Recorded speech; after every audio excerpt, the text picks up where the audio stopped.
Essa mãe chocou o mundo ao dar 8 tiros sem piedade em um homem que abusou de sua filha. Isso aconteceu em pleno tribunal, na presença de todos. Um ato horrível, mas que revela até onde uma mãe pode ir para proteger seus filhos. Hoje, você conhecerá 5 casos de mães que se vingaram brutalmente de abusadores de crianças. Marianne Bachmeier nasceu em Sachet, uma pequena cidade perto de Hildesheim, na Baixa Saxônia, Alemanha Ocidental. Filha de uma mãe religiosa e de um soldado nazista, sua vida começou marcada por conflitos e desafios. Aos 16 e 18 anos, engravidou e, devido às suas difíceis condições de vida, sem teto e desempregada, foi forçada a entregar os bebês para a adoção. Aos 23 anos, enquanto trabalhava como garçonete em Lübeck, engravidou pela 3ª vez. Desta vez, decidiu criar a filha sozinha, com esperança e determinação. Ela chamou a menina de Ana, que rapidamente se tornou a luz e a razão de sua vida. No entanto, a vida, muitas vezes cruel, estava prestes a lançar Marianne em um pesadelo inimaginável. No dia 5 de maio de 1980, o dia começou de forma rotineira. Ana, com apenas 7 anos, teve uma pequena discussão com a mãe. Naquela manhã,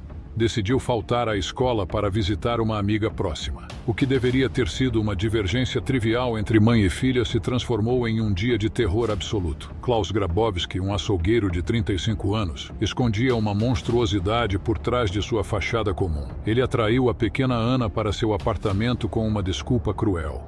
Um convite para brincar com seus gatos. O que deveria ser uma tarde inocente se transformou em horas de terror inimaginável. Grabowski usou uma meia-calça pertencente à sua noiva para cometer o ato mais horrendo de sua vida. Ele não apenas tirou a inocência de Ana, mas também sua vida. O desespero e a angústia tomaram conta de Marianne quando sua filha desapareceu. Dias se transformaram em semanas e a esperança, antes vibrante, foi se apagando como uma vela ao vento. O momento em que o corpo de Ana foi encontrado foi como se o mundo de Marianne desabasse em um abismo sem fundo. A investigação rapidamente apontou para Klaus Grabowski, um homem cuja alma já estava manchada por seus crimes anteriores. As provas contra ele eram tão claras quanto um grito na escuridão, e a justiça parecia finalmente ao alcance. Mas o destino, sempre imprevisível, tinha outros planos. Em 6 de março de 1981, o tribunal estava lotado.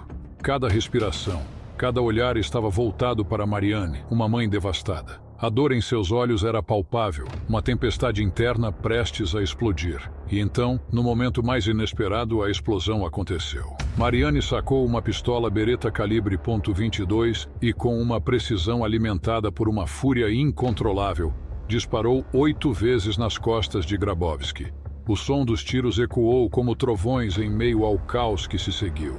O tribunal, antes um símbolo de ordem, mergulhou no caos. Para alguns, aquele era o som da justiça que havia finalmente sido feita. Para outros, era um grito de desespero, uma violação do sistema legal. Marianne não era mais apenas uma mãe, ela se tornara um símbolo, uma figura dividida entre a vingança e a justiça. Marianne foi condenada por homicídio, mas sua sentença foi surpreendentemente branda. 6 anos de prisão, dos quais cumpriu apenas 3. O juiz, talvez tocado pela dimensão humana e trágica do caso, considerou as circunstâncias excepcionais. E para muitos, Marianne havia feito o que o sistema não conseguiu: proteger a inocência de uma criança, mesmo que de forma tardia. Bonita Vela, de 35 anos, ficou conhecida quando cortou o pênis do homem que havia molestado seu filho de 2 anos.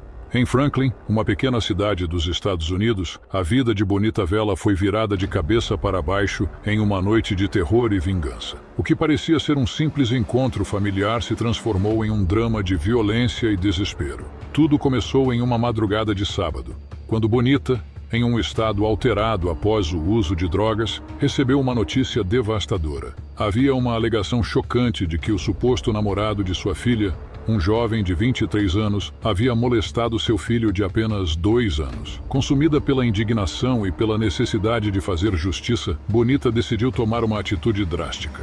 Ela elaborou um plano perturbador: convencer sua filha a convidar o namorado para o trailer da família sob o pretexto de uma visita amigável. O jovem, sem desconfiar do que estava por vir, aceitou o convite e se dirigiu ao trailer. Lá, a atmosfera mudou rapidamente de cordial para aterrorizante. Bonita e 2 amigos a aguardavam. Assim que o jovem chegou, a cena se transformou em um pesadelo. Eles o capturaram e o mantiveram em cativeiro, amarrado e vulnerável por quase 3 horas. Durante esse tempo, Bonita e seus cúmplices o ameaçaram de formas brutais.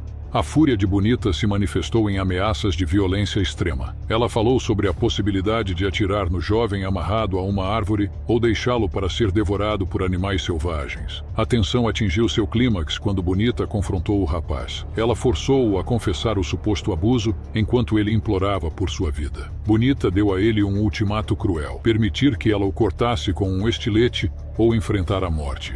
Em um momento de pânico absoluto, o jovem concordou com a exigência de Bonita. Com um estilete em mãos, Bonita infligiu um ferimento profundo no jovem, enquanto um dos amigos filmava a cena horrível. Depois do ato brutal, um dos cúmplices de Bonita chamou a polícia, e o jovem foi levado ao hospital para tratamento. Bonita foi presa e enfrentou acusações sérias de confinamento criminal e agressão com arma perigosa. Ela alegou que seu objetivo não era ferir o jovem, mas apenas aterrorizá-lo, embora as consequências de suas ações tenham sido graves. Bonita fez um acordo judicial para evitar uma longa sentença de prisão, declarando-se culpada e recebendo uma sentença de 16 meses. Ela passou 10 meses em prisão domiciliar com monitoramento por GPS e os últimos 6 meses em liberdade condicional, enquanto participava de sessões de aconselhamento para controle da raiva. A história de Bonita Vela serve como um sombrio lembrete dos limites tênues entre a busca por justiça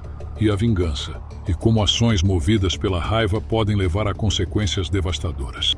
Miriam Rodrigues foi uma das destemidas ativistas de direitos humanos mexicanas que enfrentou o temido cartel Los Zetas. Sua vida virou um pesadelo em 23 de janeiro de 2014, quando sua filha de 20 anos, Karen Alejandra Selenas Rodrigues, foi sequestrada em San Fernando por esses cruéis criminosos conhecidos por sequestrar pessoas e usar os resgates para financiar suas operações brutais. Naquele dia sombrio, Miriam recebeu uma ligação aterrorizante dos sequestradores, exigindo $2.000 para a libertação de Karen. Com o coração partido e a voz embargada, ela implorou aos sequestradores que devolvessem sua filha, enquanto o rádio dos criminosos fazia ruídos assustadores. Eles disseram que não tinham Karen, mas que ajudariam a procurá-la se o resgate fosse pago. Desesperada e sem opções, Miriam pagou o valor exigido, mas uma semana depois, a comunicação foi abruptamente interrompida. A esperança foi substituída pela desesperança quando novas ligações surgiram, exigindo mais $1.500 e prometendo que Karen ainda poderia ser libertada. Mesmo sem acreditar mais na promessa, a família enviou o dinheiro, cada pagamento apenas aprofundando o luto e a angústia de Miriam. A cada tentativa frustrada de recuperar Karen, Miriam sentia a dor de perder a filha se intensificar. Após anos de busca árdua e dolorosa, Miriam fez uma descoberta horrível. Os restos mortais de Karen foram encontrados em uma cova clandestina. O luto que se seguiu foi insuportável, mas transformou-se em uma nova missão implacável: levar os responsáveis pelo assassinato de sua filha à justiça. Miriam reuniu provas cruciais, identificou os criminosos e rastreou seus movimentos. Sua dedicação e coragem resultaram na prisão dos envolvidos e na desarticulação parcial do cartel. Seu trabalho foi tão eficaz que muitos membros do cartel abandonaram a organização e buscaram uma nova vida como cristãos renascidos. No entanto, a luta de Miriam teve um final trágico. Em 10 de maio de 2017, Dia das Mães, ela foi brutalmente assassinada a tiros em frente à sua casa. A suspeita recaiu sobre os membros do cartel que ela havia enfrentado com tanta bravura. A notícia de sua morte enviou ondas de choque pela comunidade e pelo país.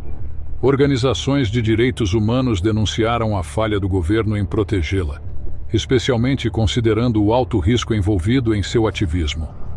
O legado de Miriam Rodrigues é um poderoso testemunho de coragem e determinação em face da tragédia e da injustiça. Sua história não apenas ilustra o impacto devastador da violência dos cartéis, mas também serve como um grito angustiado por justiça e proteção para aqueles que se erguem contra a opressão. Sua luta continua a inspirar aqueles que enfrentam a adversidade em busca de um mundo mais justo e seguro.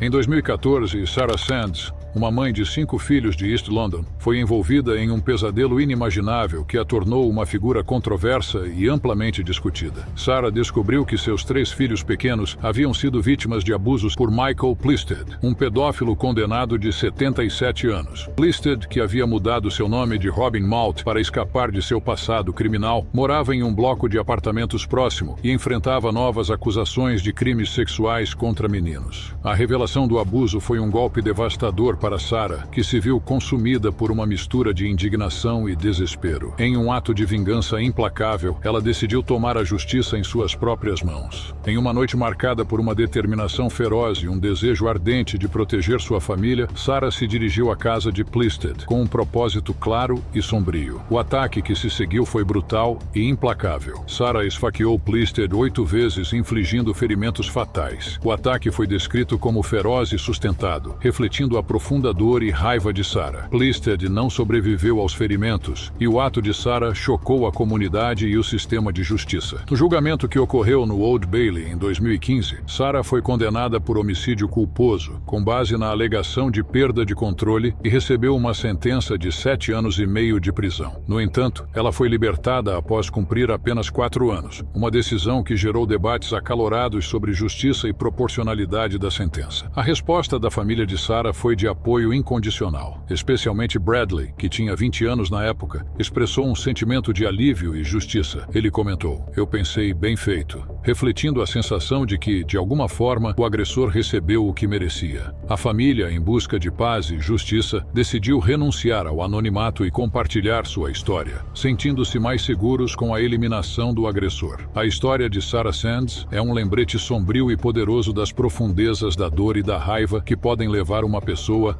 a buscar justiça fora dos limites da lei. Seu ato extremo, embora controverso, sublinha a complexidade das emoções humanas diante de injustiças e crimes terríveis.